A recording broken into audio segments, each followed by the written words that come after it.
얼마 전 할머니가 돌아가셨어.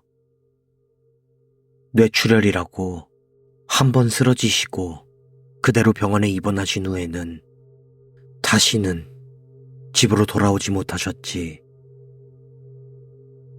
장례식장에서는 할머니를 밤새워 생각하며 제대로 말도 못할 정도로 울어대는 바람에 혹시라도 할머니가 편하게 떠나시지 못할까 죄송스럽기도 했어.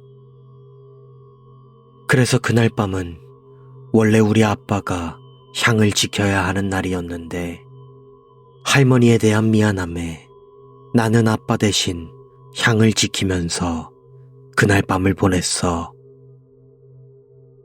대략 40분 정도 타는 향을 지켜보다가 반이 조금 더 타면 다른 향에 불을 붙이면 되는 일이었기에 그리 큰 문제는 없었어. 다만 내 심리적인 문제였을까? 진한 향 냄새 사이에서 그리운 할머니의 냄새가 함께 맡아지는 것 같았어. 장례식 자체는 문제없이 끝났고 조문객들이 모두 돌아간 후에는 가족들 다 같이 모여 늦은 아침을 먹었어. 하지만 나만은 도저히 식욕이 없어서 가족들이 식사를 하는 동안 계속 할머니 관 옆에서 울고 있었어. 정말 곤히 잠이 드신 것처럼 보였지만 몸은 너무나도 차가웠어. 내가 만져본 그 어떤 것보다 차갑고 거친 할머니가 그곳에서 누워 계셨어. 내가 초등학생 시절에 먼저 돌아가신 할아버지는 집안에 마련된 불단에 모셔졌어. 할머니도 돌아가시기 전부터 늘 할아버지 옆에 함께 모셔달라 말을 하셨기에 우리 가족도 그렇게 할 작정이었지. 옛날부터 우리 집과는 가깝게 지내던 신주님께서 직접 화장과 안치를 도와주시기로 하였기에 다음 날까지는 할머니를 불단 옆에 모셔놓기로 했어. 결국 그날은 밥도 안 먹고 내내 울기만 하다가 그대로 불단에서 가장 가까운 방에서 혼자 잠이 들었어. 잠이 들었다가 다시 깼다가 하면서 할머니와의 그리운 추억과 아까 느꼈던 그 차가웠던 몸, 5만 가지 생각이 떠올라 쉽게 잠이 들지 못했어. 벽시계가 3번 울리며 새벽 3시가 다 되었음을 알려주고 있었고 조금 있다 할머니를 완전히 보내드리는 순간만큼은 정신을 차리고 있어야 한다는 생각으로 억지로 눈을 감고 있었지. 하지만 뭔가 이상한 소리가 들려오는 것 같은 거야. 처음에는 기분 탓인가 했지만 소리는 점점 커졌어. 창밖에서 자갈이 밟히는 소리가 들리고 그게 계속 머리 위쪽에서 오른쪽으로, 오른쪽에서 왼쪽으로 왔다 갔다 하는 거야. 딸랑딸랑 작은 방울을 굴리는 듯한 소리도 들려왔고 속닥거리는 듯한 소리도 함께 들려왔어. 본능적으로 깨달았지. 저 소리가 사람은 아니라는 걸. 그리고 또 생각이 들었어. 혹시 할머니가 내게 마지막 인사를 하러 오신 것은 아닐까? 나는 누구보다 할머니를 좋아했고 병원에도 자주 찾아갔었어. 여자친구는 생겼냐, 공부는 잘하고 있냐? 친구들이랑은 잘 지내고 있냐? 할머니께서 여러 가지 걱정을 하셔도 아픈 할머니를 걱정시키고 싶지 않아서 나는 좋게 좋게 거짓말로 둘러댔어. 여자친구는커녕 말도 붙여본 적 없는 쑥맥이었지만 여자친구랑 데이트 갔다거나 친구랑 낚시를 갔다거나 할머니가 듣기 좋은 이야기를 열심히 지어내서 말씀드렸지. 그러면 할머니는 같은 병실에 있던 할아버지, 할머니들에게 너무 기뻐하며 내 자랑을 하시는 거야. 할머니는 나의 거짓말이 진짜인지 아닌지도 알기 전에 그대로 병원에서 돌아가셨어.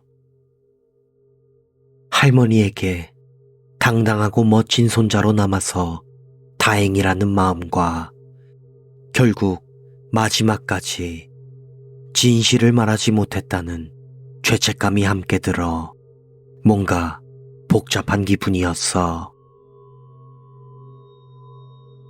할머니는 세상을 떠나시고도 여전히 이런 나를 걱정하면서 이렇게 마지막 인사를 하러 와주신 건가 싶으니 뭔가 기쁘기도 죄송스럽기도 했어.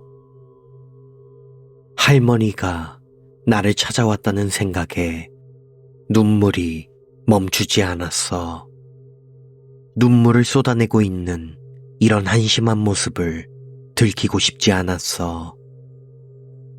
나는 이불을 뒤집어 쓰고 할머니에게 들키지 않게 울고 또 울었어. 얼마나 울었을까. 창밖에서 들리던 발소리가 들리지 않았어. 방울소리도 속닥거림도 모두 멈췄어. 할머니가 떠나가신 건가 이불에서 얼굴을 빼려는 순간 귓가에서 딸랑 방울소리가 들렸어. 살금살금 내 베개 위를 서성이는 소리가 들렸어. 할머니가 나에게 하고 싶은 말이 있었던 걸까? 왜 이렇게 내 곁을 맴도시는 걸까? 그렇다면 나도 말하고 싶었어. 거짓말을 해서 죄송하다고. 하지만 이제 걱정하지 않아도 된다고. 나는 이제 괜찮다고 마지막으로 할머니를 안심시켜드리고 싶었어. 나는 이불 속에서 나지막히 할머니를 부르면서 죄송하다고 말을 꺼내려 했어. 하지만 내가 소리를 내는 순간 이불 속으로 두껍고 거친 손이 들어와 엄청난 힘으로 내 머리카락을 움켜쥐었어. 내 머리를 밖으로 끌어내려는 듯 미친 듯이 내 머리카락을 잡아당겼고 나는 버둥거리면서 그 손을 뿌리치려 필사적으로 노력했어. 머리카락이 뜯겨나가는 고통과 이불 밖에서 들리는 저 낯선 소리. 아, 이건 할머니가 아니구나 하고 깨달았을 땐 이미 무서워서 비명조차 지를 수 없었어. 저것에게 끌려나가면 죽어버릴 것만 같았어. 눈을 질끈 감고 분명 양손으로 이불을 꽉 잡고 있었을 텐데 얼음보다 차가운 숨결이 내 피부 사이사이로 느껴졌어. 조심스레 눈을 떠보니 툭 하고 내 발밑으로 이불이 끌려나가 떨어지고 있었어. 그리고 보게 된 거야.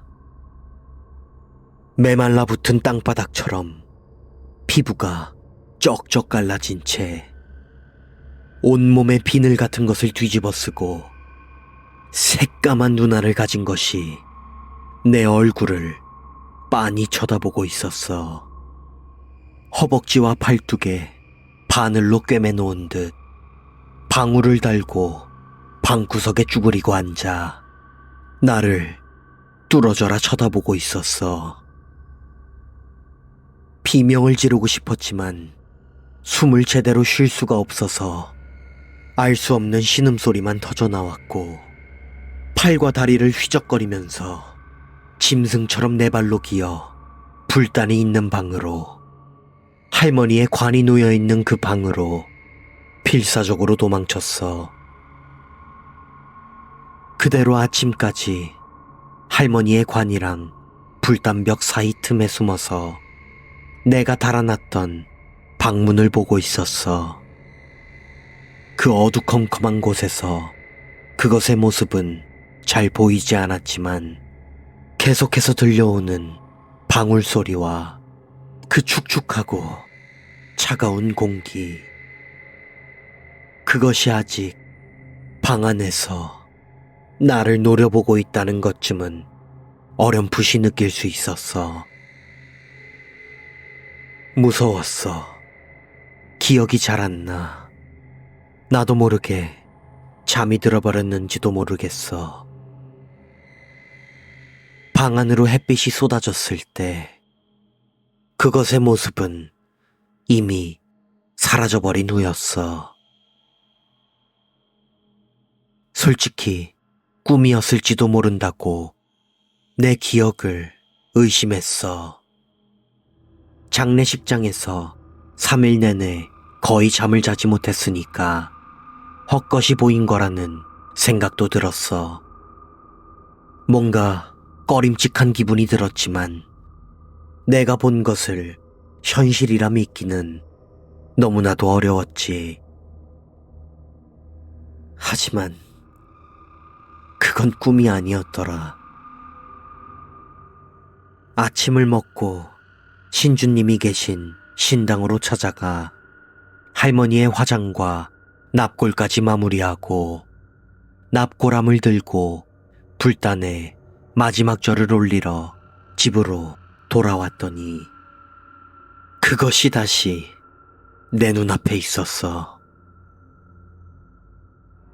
까칠까칠해 보이는 그것이 대체 뭔지는 모르겠지만 그것은 내가 그 방에서 도망쳤을 때 그때 숨어 있었던 그 자리에서 나를 흉내내듯이 똑같은 자세로 앉아 나를 바라보고 있었어.